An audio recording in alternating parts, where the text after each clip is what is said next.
Quand la Bible dit marcher par l'esprit, c'est-à-dire prier. Jésus pouvait dire aussi à ses disciples, il dit veillez et priez afin que vous ne tombez pas en tentation. Il dit l'esprit est disposé, la chair est faible. La chair vous fait faire ce qu'elle veut si vous ne priez pas. L'opposé des désirs, des passions de la chair, c'est la prière. Mais la prière sans cesse. C'est pourquoi il a dit veillez et priez. Quand on dit veiller et prier, c'est pas forcément passer des nuits sans dormir. Veiller et prier, ça veut dire prier tout le temps. Ça veut dire veiller sur la prière. Ça veut dire veiller à prier. Ça veut dire soyez tout le temps en prière. Paul le dit littéralement en disant priez sans cesse. Comment est-ce qu'on n'est pas passionné des choses? C'est en étant passionné de Christ. Passionné par quoi? Par le moyen de la prière. Tu es toujours en prière.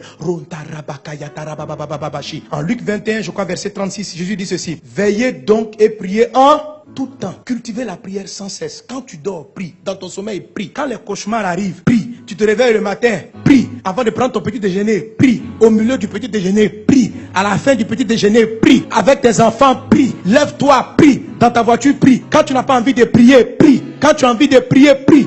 Prie, prie. Alléluia, prie.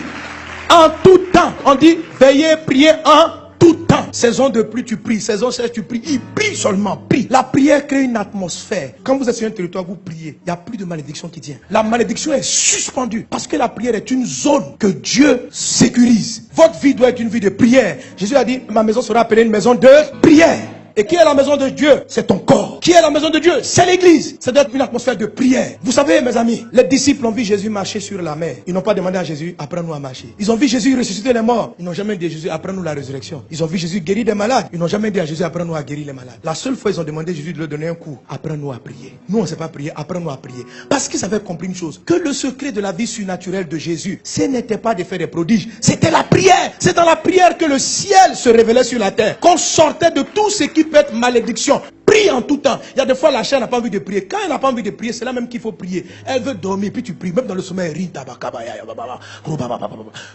tu pries. Tu te réveilles, tu es en forme, tu pries. Tu as sommeil, tu pries. Prie. Prie. Ne justifie rien. Les disciples disent on a sommeil. Jésus dit je m'en fous. Priez. On dit mais nous on a sommeil. Laisse-nous dormir 30 minutes. On ne dort pas. Priez. Il dit mais comment on va faire? Il dit la chair est faible, l'esprit est disposé. Donc priez. Priez en langue. Priez en esprit. Prie. Dis à ton voisin prie. Tous les hommes spirituels, tous les gens de victoire prient. Et c'est la prière qui prend le temps, qui amène tous ceux qui sont dans votre entourage à être sous bénédiction. C'est comme ça que vous faites transiter la bénédiction qui est en eux. Quand vous priez, les gens qui travaillent avec vous, votre mari, si tu pries, la malédiction ne peut pas le toucher. Quelles que soient les réclamations de ses parents, toi ta maison est devenue une maison de prière. Lui il a un problème dans sa vie. Ton chauffeur, tu pries dans les voitures que tu achètes. Tu pries dans ton magasin. C'est la chair qui va te dire il ne faut pas prier, que les gens vont te prendre pour un fou. Quelle affaire de fou? Prie, sois fou même, prie. Ta nouvelle boutique tu ouvres, tu dis les gars on commence par la prière.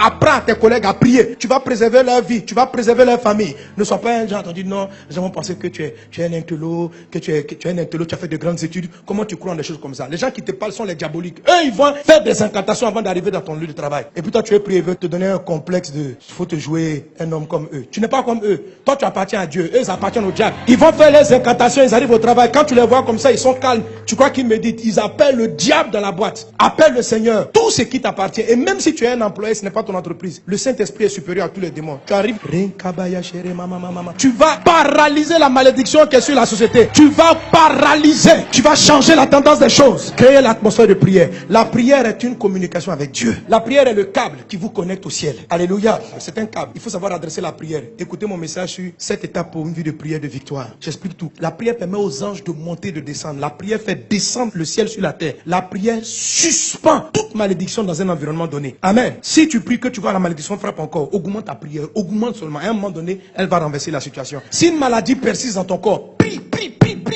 jusqu'elle va partir. Prie. Pierre avait une réclamation. Jésus dit, j'ai prié pour toi. La réclamation va plus avoir son effet. Donc il a régné, il est revenu à Jésus. Satan n'a pas gagné. La prière a sorti l'apôtre Pierre d'une réclamation satanique. La prière va sauver vos collègues. La prière va sauver votre conjoint. La prière.